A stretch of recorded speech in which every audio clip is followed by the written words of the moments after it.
Il existe 7 prérequis précis à valider avant de demander ta toute première carte de crédit américaine. En tant que non-résident, les ignorer ou les aborder dans le désordre, c'est multiplier inutilement tes chances de refus. Dans cette vidéo, je vais te détailler chacun des 7 prérequis en profondeur. Franchement, approche-toi, prends de quoi noter, parce que chaque fois, je te donnerai un exemple concret et l'erreur la plus fréquente associée, pour que tu puisses partir avec un dossier vraiment solide dès ta première tentative.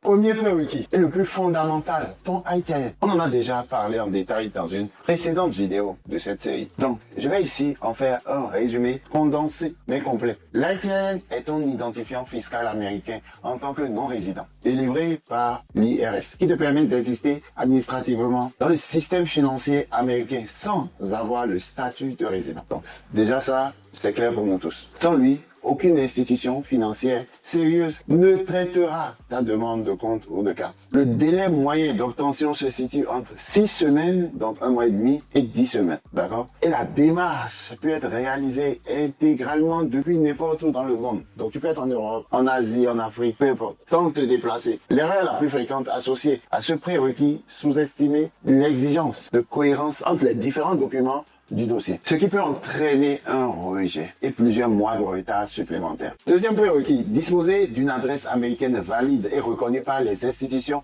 financières. Cette adresse sert à plusieurs fins. Recevoir du courrier officiel, d'abord, satisfaire les exigences de vérification d'identité des banques et parfois servir de base à la structure d'une activité. Si tu es entrepreneur, il existe plusieurs façons d'obtenir une adresse américaine utilisable et toutes ne se valent pas, du moins aux yeux des institutions financières. Certains services d'adresse virtuelle sont largement reconnus et acceptés sans difficulté. D'autres, moins établis.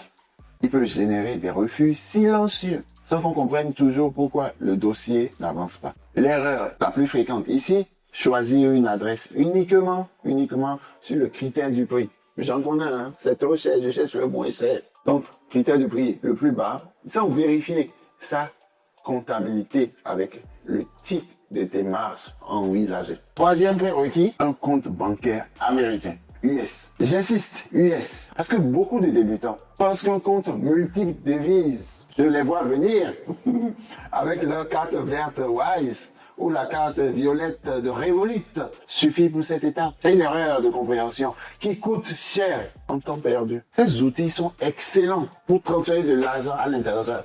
Moi-même, pour transférer de l'argent à l'international, je les utilise. Et ils ne constituent aucun historique de crédit américain reconnu par les agences spécialisées. Et ils ne sont pas toujours acceptés de la même façon par les émetteurs de cartes lors de l'analyse de ton dossier. Oui, parce que le système américain est basé sur ta flexibilité.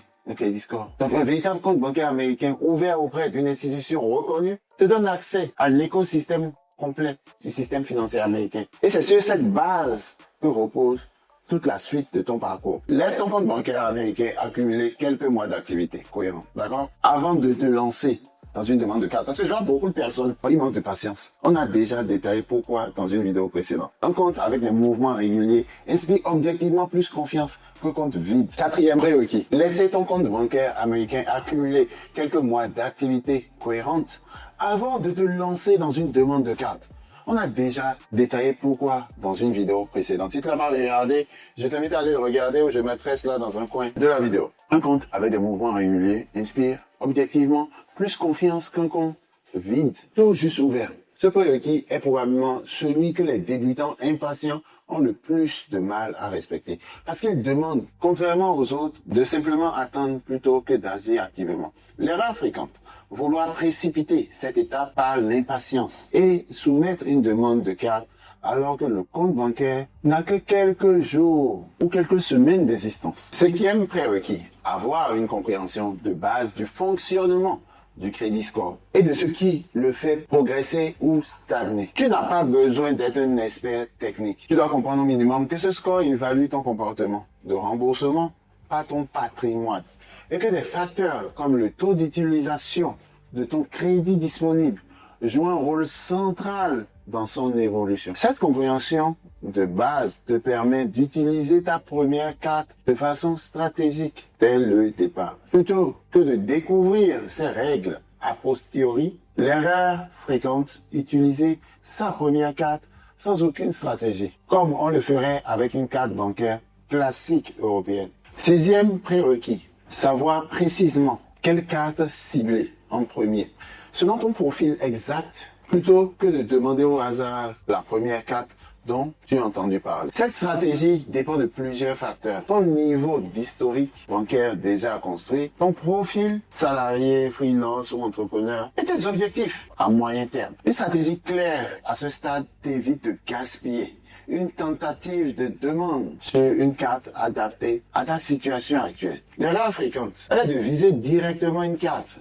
premium, une carte prestigieuse, par attrait de la marque, sans tenir compte du fait que ce type de carte n'accepte presque jamais un premier profil sans historique. Je te prends le cas de la Amex Platinum, c'est pas le cas, il n'accepte pas. Septième et dernier prérequis, connaître à l'avance les erreurs les plus fréquentes qui causent les refus chez les non-résidents pour pouvoir les éviter activement plutôt que de les découvrir après coup. On a détaillé ces erreurs dans une vidéo précédente dans cette série. Dossier incohérent, mauvais ordre des demandes, absence d'historique bancaire et demandes multiples rapprochées. Ce septième prérequis n'est pas une action à réaliser comme les précédents. C'est une connaissance à intégrer avant de te lancer pour transformer chacune des étapes précédentes en succès plutôt qu'en tentative ratée. Récapitulons les 7 prérequis que nous venons de détailler ensemble. Le premier, ton haïtien, la fondation administrative de tout le reste. 2.